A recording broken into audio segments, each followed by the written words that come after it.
So I was already quite excited for that last panel because personally I love an all-female panel, and especially with the degree of knowledge that was on that. Absolutely fantastic. Please go find our speakers after their talks. Chat with them, learn a little bit more from them. But we have another fantastic panel coming up here, one that I personally have been excited about since we started thinking about the symposium.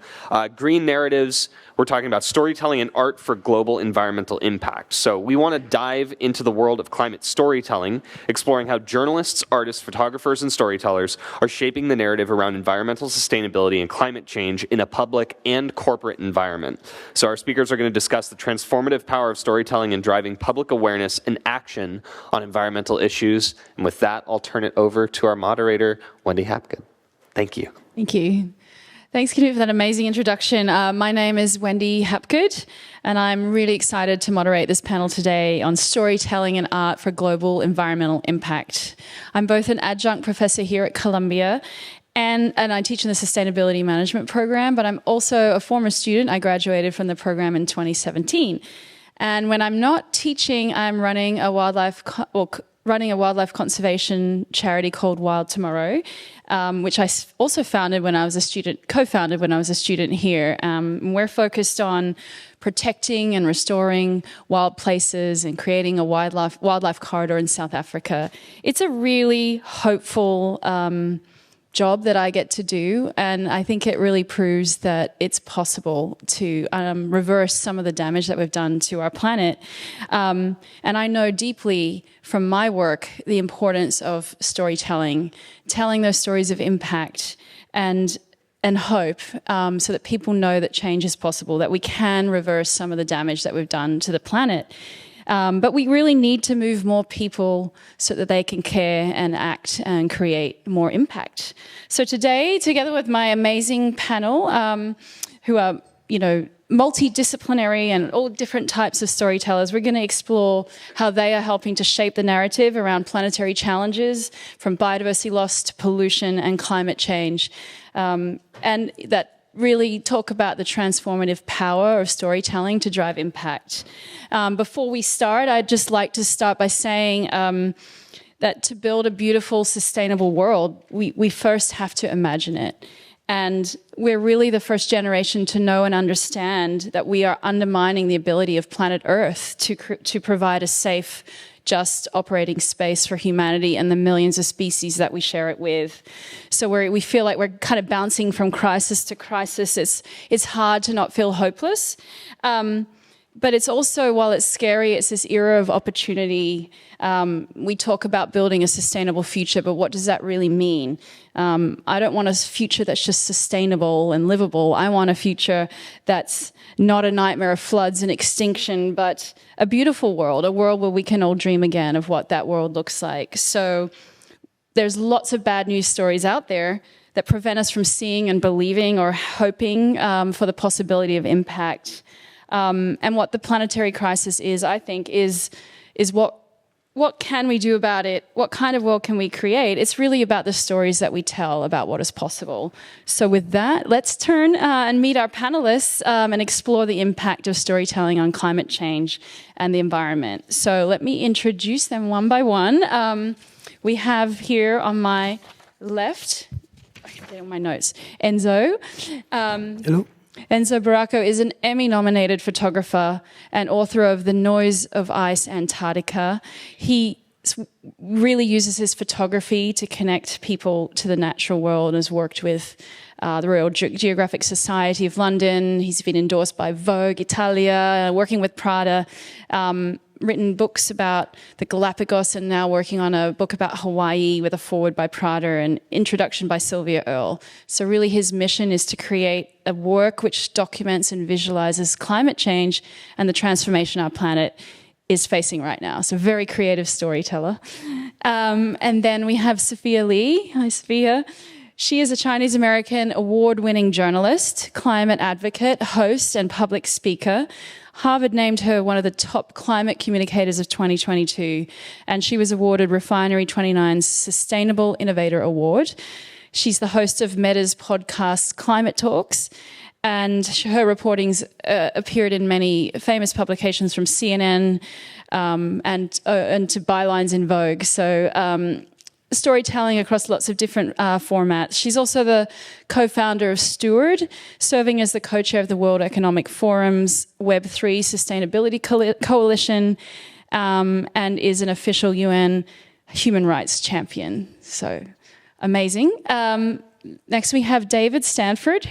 He's the Senior Director of Cisco Customer Experience as a 24-year Cisco veteran, now leading the Cisco Customer Experience America's sustainability practice, and really helping Cisco's partners to build sustainability strategies that optimize their metrics, their data, their KPI, and accelerating their transformation. And that's really about helping customers achieve how they can accelerate and achieve their sustainability goals.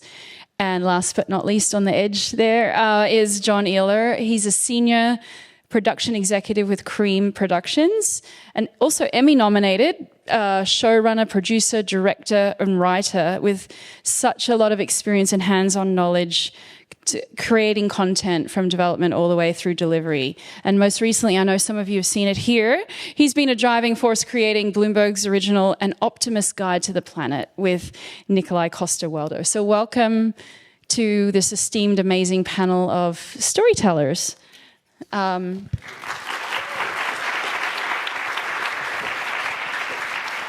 So my first question for all of you is like, how did you move into sustainability and storytelling? Was it a personal journey or moment that led you to sort of becoming a storyteller for impact? I'll start with Enzo. Yeah. Actually, as you know, as I mentioned before, I was a fashion photographer for many years. But when I read about a story about Ernest Shackleton, totally changed my life. And from that moment, I decided to organize my own expedition in Antarctica. So when I come back from Antarctica, my life changed, and I decided to organize a project around conservation and sustainability and help a company to communicate the commitment they have.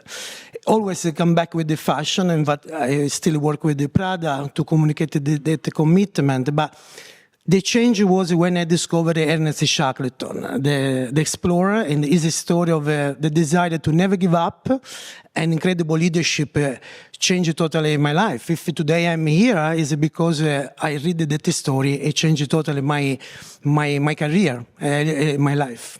Who knows Ernest Shackleton? Okay, you can stay. Thank you. And Sophia, you also came from the fashion world. How did you sort of become more of a storyteller from fashion to storytelling for climate and action? Yeah, hi everyone. So I was part of the founding team of Vogue.com. This was in 2012. Vogue.com was actually a non-website really at that point. And as digital become to expanded, we were working on so many different pieces of story that would never show up in Vogue magazine print. We covered the Paris Climate Agreement at COP, and then we would also cover like Kim Kardashian's date night looks. And we started seeing the numbers because with digital, you could easily track the impressions and the viewership immediately, right? That was digital. And at this time in 2014, 2015, we were able to see that Kim Kardashian's date night look would get 7 million views within 12 hours. Paris Climate Agreement and their climate warriors and a full future profile on Christiana Figueres, who is the architect of the Paris Climate Agreement, would get a third of that, if anything, and we would spend way more time and resources on that. And I studied journalism, and it made me a little bit disheartened and disillusioned by media, and it made me question, what comes first? Is it the chicken or the egg? Is it the public who's determining what we're going to show the world, or is it media that's going to, be the North Star and be like, this is the kind of content that we need to be seeing in the world? So I left to specifically focus on impact storytelling, and I think that everyone in this room and everyone here on this planet has a climate story, and the more you just have a magnifying glass to your own climate story, and I didn't know mine until I was almost 30, which was that I came from a long line of Buddhists and a long line of farmers, and that was my climate story. And I didn't even realize that symbiosis, that equilibrium with nature is part of why I love this work, because it's an emotional connection to nature, not a logical one, or we would have already figured this out. So amazing.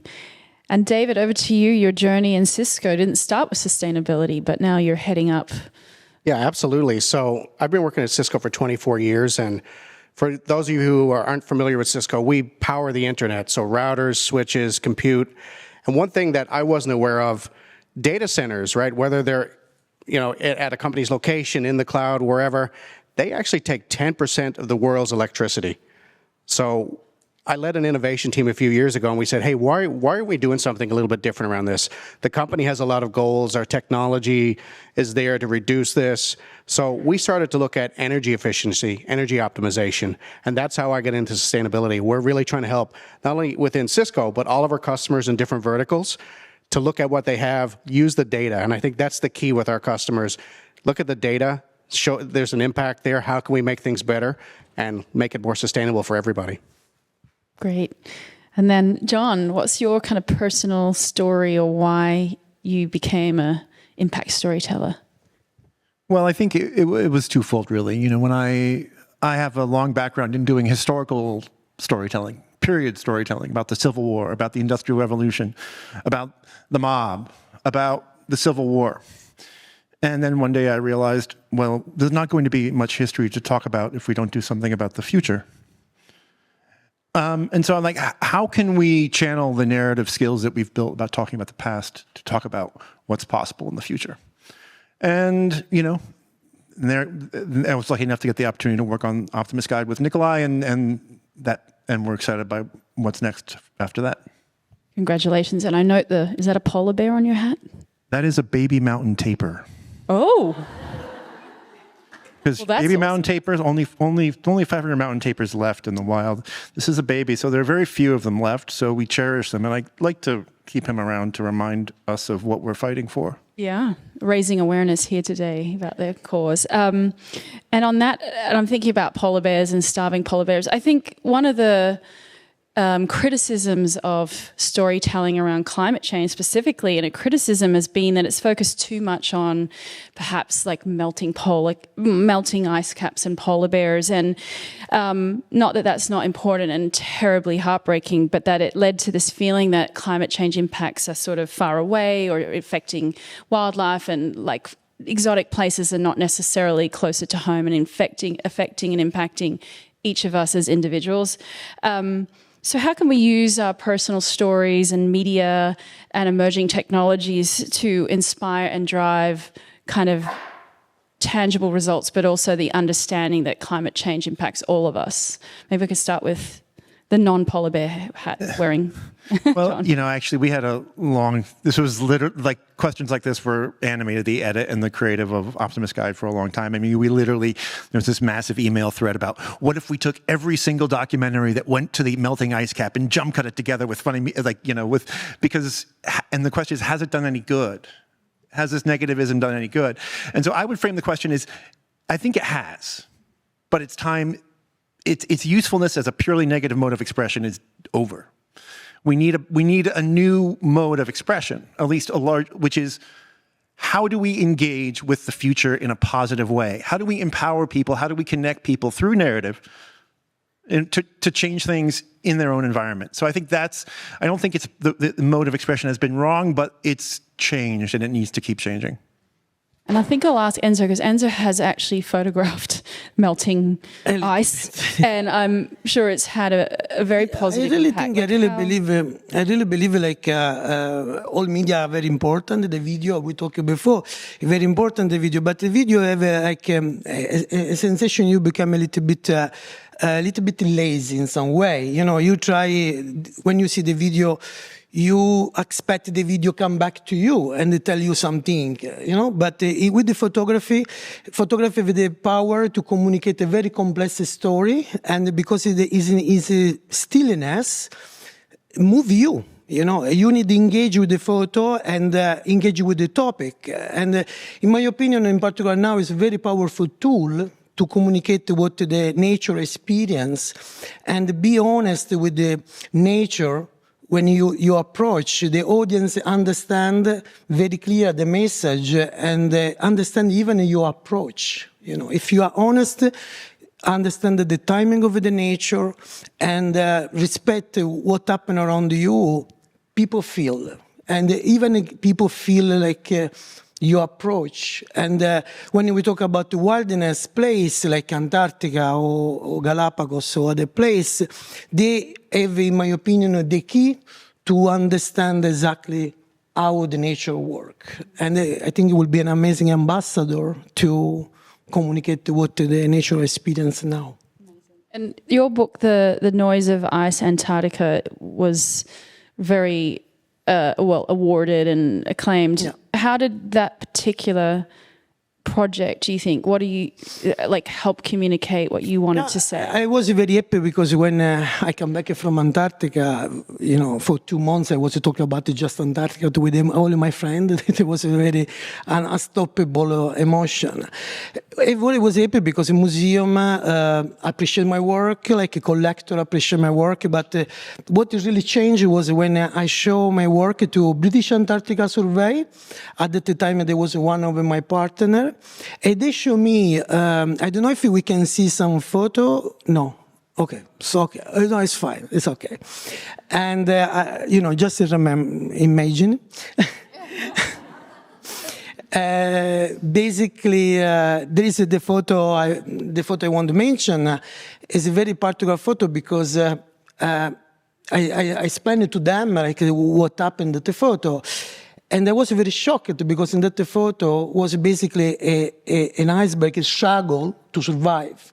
So basically it was a big block of ice, melt. When the iceberg melt, it loses the balance point, it starts to rotate. But you can imagine an iceberg more big than this room, start to rotate.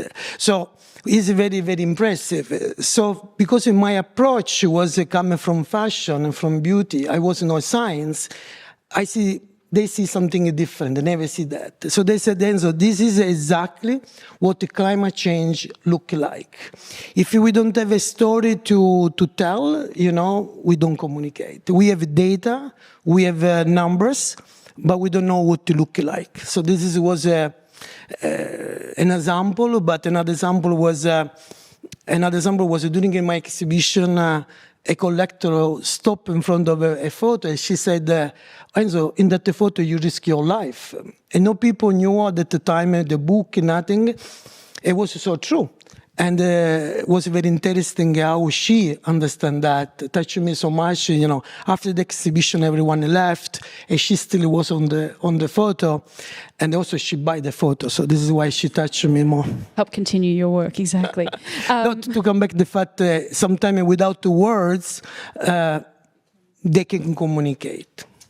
And I think that's the power of visual communication too, is it can touch the heart in a way that facts and words sometimes can't. And Sophia, how about you in terms of communicating more of those personal stories or impact and bringing it back home to people that climate change could impact them personally? What kind of media or forums? You've worked in all different kinds of types of journalism. How do you bring those messages to individuals?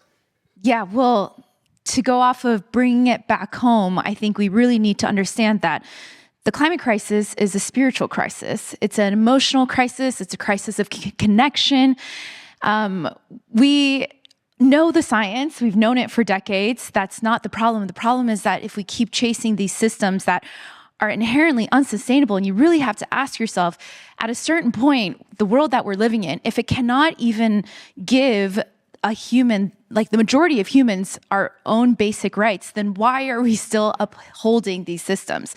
And I think that really goes back to, even if we get to completely net zero, or we are able to do so much carbon capture or do carbon sequestration, and we get to net zero, and we're able to start reversing the carbon but if the carbon and the greenhouse gases, but still internally, we're still producing at this output. We're still having so much overproduction. We're still living at this pace then it's like that connection, the crisis will still perpetually continue. So at the end of the day, it's about bringing these stories and really honing in on the emotional connection. And, media is 100% part of the problem as well, just in the 24-hour media cycle. Just to give some statistics, there's one statistics from Media Matters that tracks all the coverage of climate change. Last year, which was the hottest year on record, 2023, we had 25% less media coverage on climate. And that equated to about 380 minutes total in the entire year.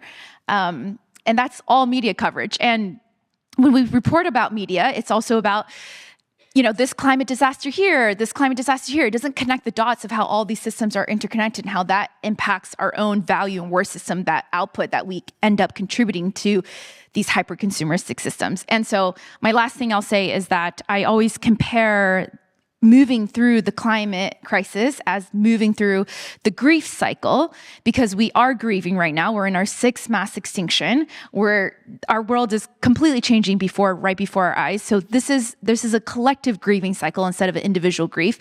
And if you ever loved someone and you lost them, you know that the grief never goes away. You just end up living with it and accepting with it. And in the grief cycle, there's 7 stages, and you start with denial, which a lot of people might still be in the climate crisis.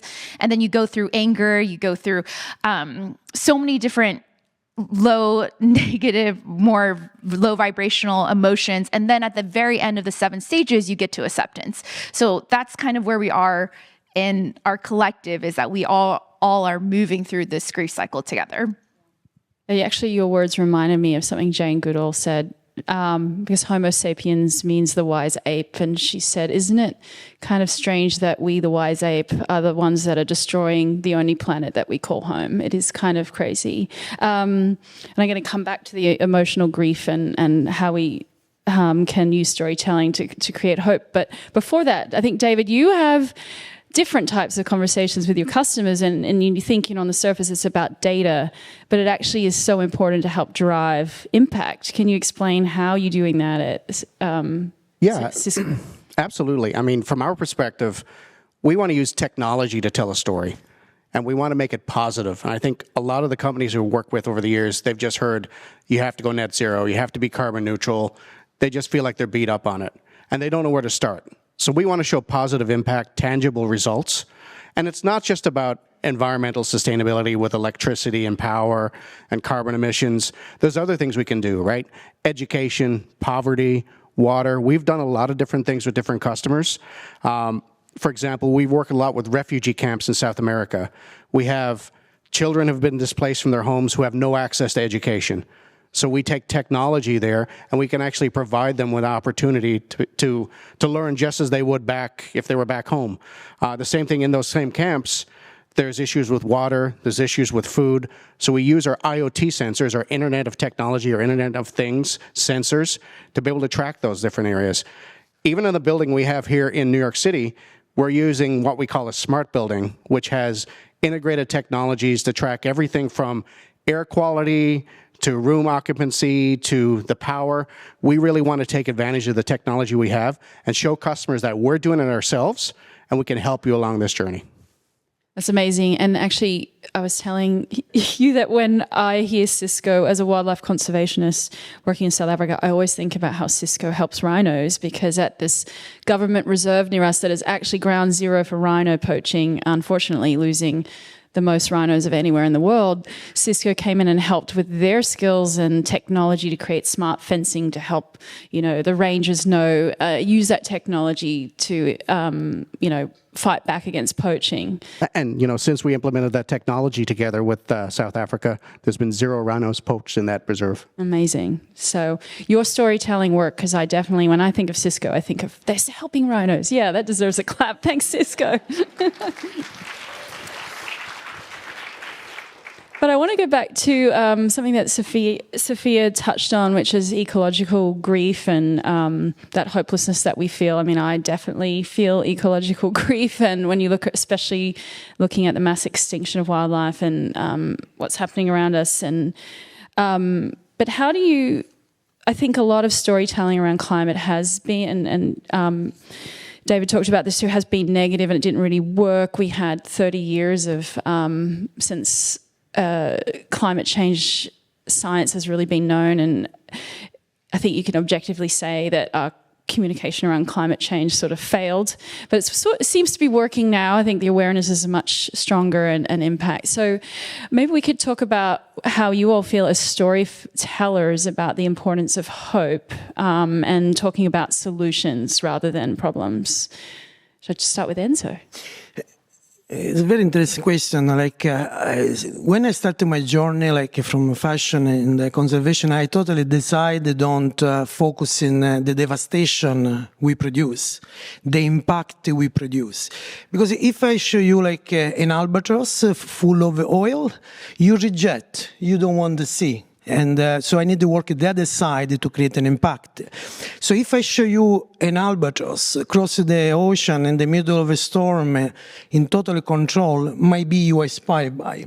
And I witnessed many times when I cross the ocean to go to Antarctica. It's an incredible animal. And this maybe you inspired by, and I never see a person inspired by a negative story. So I want to communicate a positive story. And the nature is always have the capacity to surprise you, and also have this always the capacity to inspiring you.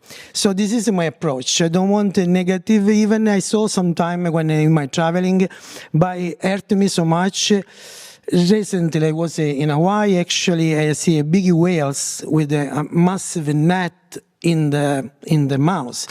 That whales probably is not here anymore. It touched me so much. I take a photo because it was an instinct, but I don't think it probably will put in the collection. We call immediately helicopter, try to save, but it was a very big animal, very nervous. But I don't focus on that, because if I show you that the whales, you don't, but if I show you what the majestic animal can do, it also is very interesting because the whales sequester so much carbon for us. If we need to pay the whales for what they do, cost $1 trillion. And actually they do for free. What basically they want is just respect, they live alone. This is my approach. My approach is just to try to inspire by the beauty, the power, the fragility, and the immense power of nature. I love that. And Sophia, as a journalist, I mean, you have to tell the objective story, and there has to be the space for the bad but the good. How do you navigate that challenge of telling the story of climate or biodiversity loss without pushing us all into more ecological grief, but giving us some hope too? Yeah, well, I think a lot of people think the opposite of optimism is pessimism. The opposite of optimism is actually apathy. So when you're apathetic about something, you just really don't care. And I always try to compare it to you being in a relationship. When someone is mad at you, they still care about the relationship. If you're fighting with your partner or a loved one, they still care because they're fighting back with you, right? So you could do something with that anger. You could channel that anger and hold that anger and turn it into love or turn it into something that's actually productive.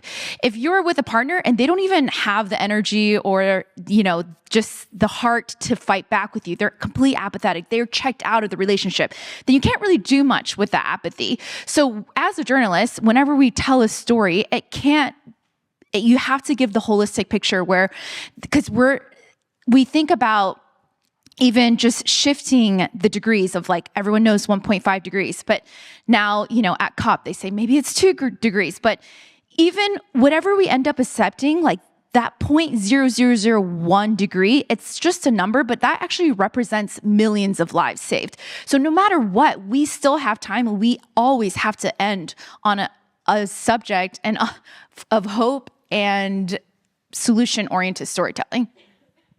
Great. And David, at Cisco, do you get pushback from customers thinking, oh no, I have to upgrade, it's going to cost me money, and your story is sort of a little different? How do you tell that story and make it a positive? So it's a little bit different. Everybody obviously in the corporate world looks at costs. How can I save money? So we talk a little bit about power reduction, reduces your carbon footprint, you can save money. But from my perspective, I put a personal spin around it. For the first 75% of my career, I flew minimum 250,000 miles a year. Visited customers, fly for an hour meeting around the world, come back. So imagine all these other companies doing the same thing. Now we have to look at, can we take advantage of the technology? Look at the difference hybrid work makes. You can work from home, you can join a WebEx and communicate with your customer, and then you're home, right? You have no carbon footprint from a plane, and I feel bad for flying here this week, but I had other things. But just think about that. You can reduce that, take advantage of the technology, show a positive impact. And customers, companies, people, we're all visual, not just for photos, but even data. They want to see the data. What kind of impact are you actually making? Show me a dashboard. We've built dashboards for customers to show the impact step by step. And we also made it fun. So we put challenges in there, right? They get rewards for different goals that they achieve for sustainability. Amazing. And down the end, we have the storyteller. And I mean, your project, the Optimist Guide to the Planet, sounds very positive and optimistic. How did it come about? Was it that desire to tell a really positive story and create hope, or? Yeah, actually, it came out of, there were two real formative moments in it. One, the production company I worked for, Cream Productions, was working with two extraordinary documentary filmmakers who made a film you may know of called Anthropocene, which is about the human era of changing the planet. At the same point, Nikolai Coster-Waldau, who was a UNDP ambassador for its climate goals, wanted to make a similar show as well. And so together, those two forces met and became a show about solutions. Like that was aimed to at least, move away from the purely negative storytelling into like, what can we do? And I think what animated our approach for that was, the climate change, as you've said, it's an impossible thing to grasp, right? It's overwhelming. So how do we break that down into what can TV, what can long form narrative do well? Well, the three things we came up with were, we as storytellers believe that humanity feels disconnected in a world of AI and digital. They feel scared of climate, of everything going on, and they feel powerless. So how do we craft a narrative that is human, empowering, and hopeful? And so that's why it's the show, if you hopefully get a chance to see it, it's about a person going around the world meeting great people who believe they can do it, who have done it. It's not trying to tell you how to change the world. It's saying you can feel free to do it. And I think those kind of things that leave you not with a go out and do this message, but you can do something, you have the power, is a little change. But as you said, like one-tenth of 1%, every person, every day, every year, will help make a huge difference. I love that feeling of, I think these challenges can feel so overwhelming, and you can easily feel powerless, which leads to that sort of apathy or not feeling the hope that you can make a difference. Next question. And I think it kind of leads into this next question about climate storytelling and this balance between sort of the urgency and telling that story of impact. When you're all telling your stories, how do you kind of, without turning people off, but talk about the urgency and like make that, like it is really urgent, but it's not too late. We have all the solutions. We just need to kind of come together and do it. Like, how do you create that story that there is a chance for people to, well, you already talked about it, to actually make a difference? Well, I'll just kind of wrap up my previous thought, and that's by answering that, which is we also kind of have a crisis of truth, right? And so I think our narratives have to be true. It's like, what is the real scope and scale of the problem, which is massive, but what can we really do? And if it's honest and it's not inflating or overstating it in either way, and it's not breaking news, we're all going to die. Well, we all know that, but we don't need to tell us again. But do you know what I'm saying? It's like, give us something. If we feel the truth of it, then I think people can move forward. And I don't know if it's a word, like kind of that genuine storytelling. How are you telling those real stories? What I said before, like you needed to be very honest with your approach. And when I was like in fashion, of course, when I was in the set, I control everything. I control the set, the lighting, what happened, everything. It was already like days before planned. But when you are in the wilderness, it's the wilderness control you. You needed to be just a guest and understand, as I said before, a timing with a very honest approach, as I said before. And this is a very, and when you come out with this kind of approach, the photo or the project come out the urgent action at the same time and the hope. Because, as I say, if you see this beautiful animal fly or these amazing whales, give you hope.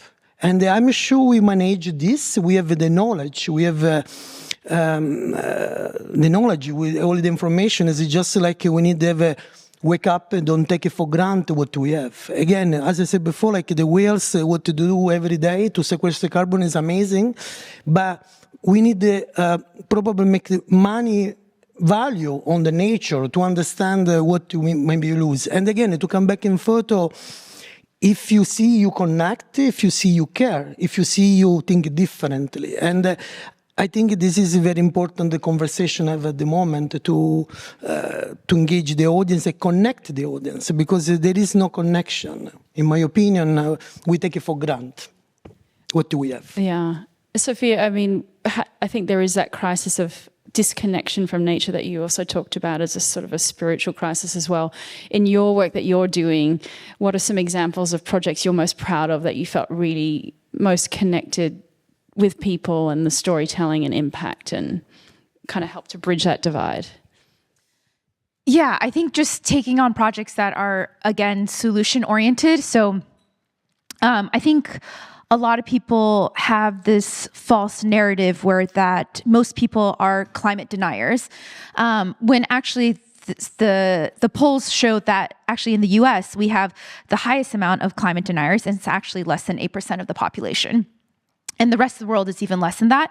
The majority of Americans, around 70%, 65 to 70%, according to Yale School of Climate Change, is that they are climate delayers. So these are people who believe in the climate crisis, know that the science is real, but they have jobs to go to and kids to feed and, soccer practice to go to and, a million other things to do, right? And that's why also during the pandemic, when we were at home, we were more susceptible and emotional when certain news and certain movements would come out, because we were actually still enough to understand and process all of this.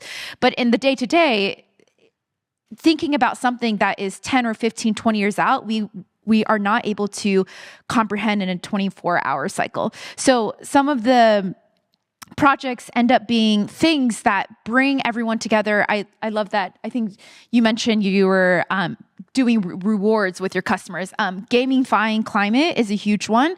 I'm working on a project and campaign now where, we have the upcoming Summer Olympics right now, and everyone cheers and roots for a country, and we all love an underdog.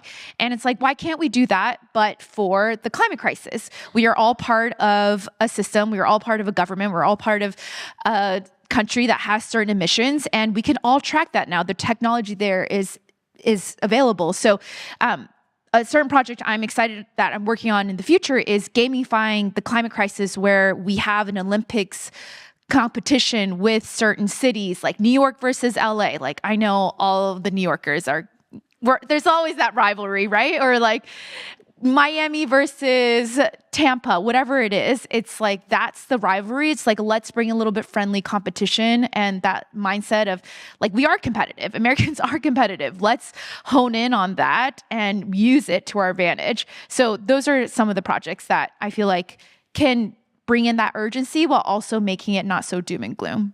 A little more fun. I like that. And it made me think, like, how do we create more climate heroes? I'm from Australia, and I feel like the media and the stories is dominated by sports heroes. I think you could say that about America and the Super Bowl. Super Bowl this year was 100% powered by renewable energy, which I thought was a great story to bring it back in to that crowd who's thinking about football and maybe not thinking about sustainability. But how do we create more heroes of climate? Like, I think your series, Optimist's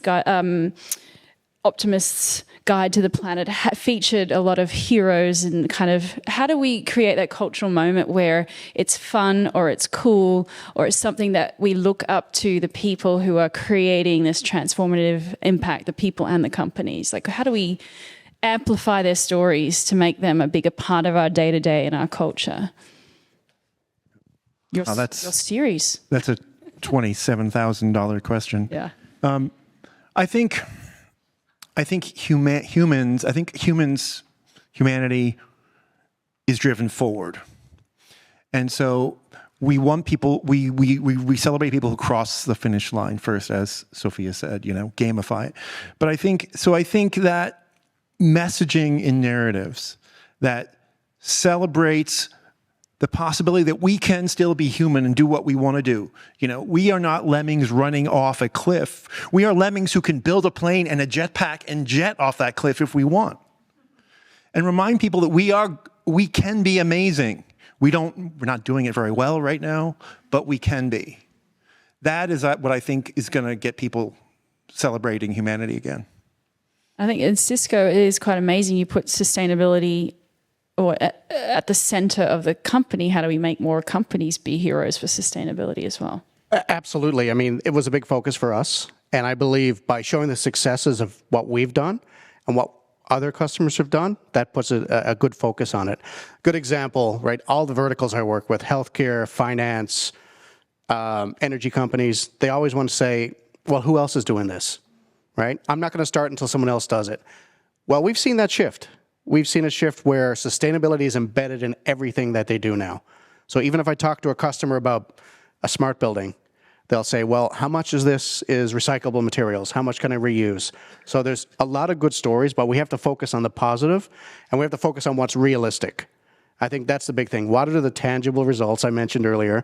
I'm working with a company right now who said, I need to go and do energy optimization. I'm like, great, we can help you. They said, I have 1 billion devices. Where do I start? I'm like, well, let's start with 1 building, 1 floor, and show you how it works, and let's go from there. So we have to show those positive impacts, even within each customer we work with. And I like that step-by-step, make it simple and not super overwhelming. And I think it highlights, and all of your stories highlights that there's no sort of single answer to solving the climate crisis or no single way of telling a story. And the exciting thing, I think, is that there are thousands of solutions out there and more. And what matters is that we believe in them and engage and imagine this future and tell those stories of hope and creativity, and sort of build that dream world that we know can exist, that we need to imagine, and sort of create what we all want to create, which is a sustainable, regenerated, beautiful, wild planet. So with that, I'd still love to, we have like 5 minutes left basically for questions. Do we have some good ones in the audience, that burning questions for our storytellers?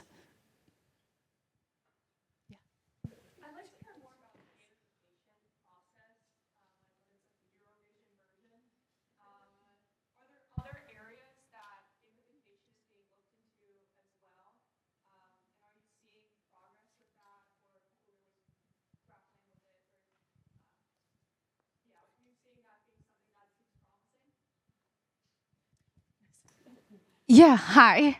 I think the gamification definitely seems promising. There's a few different apps that does this already with specific energy sectors. So there's one called Grid Rewards. You could download it now. And basically it helps you, like if you live in New York, basically, I don't know if you guys know this, but in the top half of New York, we're some of the cleanest renewable energy, but in the bottom half, which is New York City, we're the dirtiest. We use fossil fuels, everything here. It's because New York City is so hard to predict how much energy is needed at any given time. We have so much people, and also it's not consistent, right? So if a snowstorm happens or a heat wave happens, everyone's going to turn on their AC at the same time. Everyone's going to turn on the heat at the same time.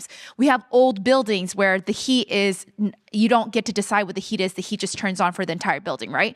But Grid Rewards allows you to, this is just one example where it allows you to opt in to turn off your energy center in order to save the energy grid a little bit more energy. And then you also get rewarded it in financial, or it goes back to your statement. So that's just one way. I've seen it at small scales, but I think if we do it at a bigger scale and we just are able, well, first off, we need countries and cities to report and disclose their emissions. But if we're able to do that, then we can all be part of it. And then we feel empowered to be part of the movement. Actually reminds me of, I was in Japan when the Fukushima crisis happened, and suddenly Tokyo had half the energy that it had. All nuclear went offline. And what was amazing, it's not really gamification, but it's the data visualization that was so important, and people wanting to kind of be a part of it, where every night on the news, or you could go online to the the utilities website and see how much energy Tokyo is using and if they're in the red zone. And if the city collectively started to go into the red zone, individuals would decide, oh, I've got to help save power. I want to help save energy to help get. So there's something to be said about that kind of gamification of impact or visualization of collective impact of everybody, because I do believe most people really want to help.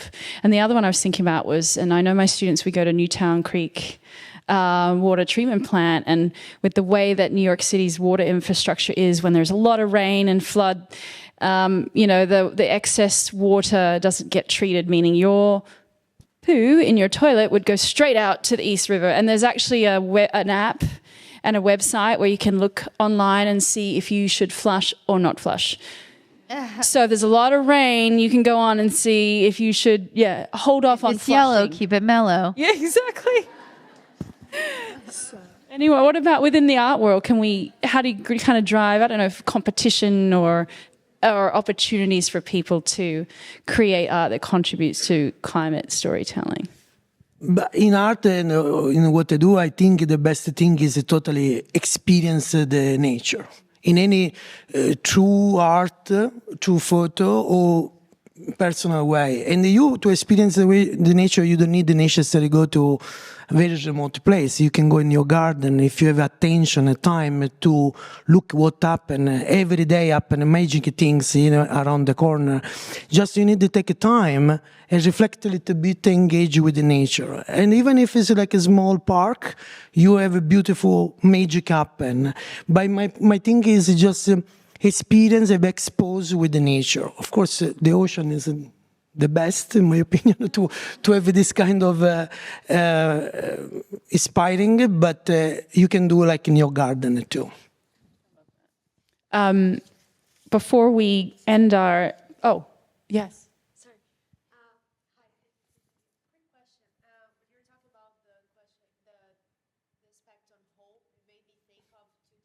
Right, fear versus hope, and companies or aspects where it shows like horror movies versus a company that gives hopes and dreams very well, like Disney.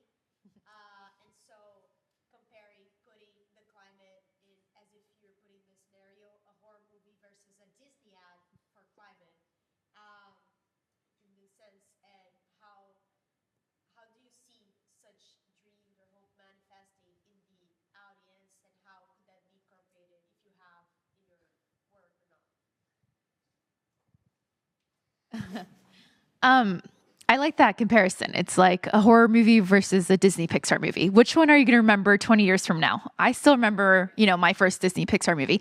I think the larger storytelling beyond just this phase of reaching net zero is that we need to be reaching what anthropologists called the planetary era. It's the next era that humanity is meant to enter into. So right now we're in humanity started in the tribal era, and then during the Renaissance Revolution through the Industrial Revolution until now, we have been in the Empire era. The Empire era is very hierarchical, it's linear, it's masculine energy focused. I think we all live and know that we are in the Empire era, but we actually think very much in the planetary era. The planetary era is collective. It's collective over individual. It's feminine. It's non-hierarchical, it's circular. So I think all of our storytelling, it's not just being like, oh, we need to fix the climate crisis. It's also being like, this is bringing us into an entire new era of living for generations to come that we might not ever see the fruition of, but we are planting the seeds for. So I think it's more having those stories understand this is a new way of living, not just because we need to reverse the climate crisis, but because we need to completely shift how we're entering this next era of humanity. And I'll just add, traditional narrative as it's traditionally constructed has a lot of its own biases and structural limitations. So it's like, how do we open up the way we tell stories to reflect what a better era? So it's like, that's a whole nother reimagination that has to take place. And I think adding more voices and indigenous wisdom so that we can kind of create this better future. Yeah, and I'll say everybody here should add to the story, right? You might be experts in this room, you have the knowledge, you love sustainability. The reality is, in most of the corporate world, this expertise is lacking. They need your support. They need to understand what you can do and what they can do. So make sure you tell your own story and put your heart into it. On that note, let's thank our amazing panelists of storytellers. Thank you so much.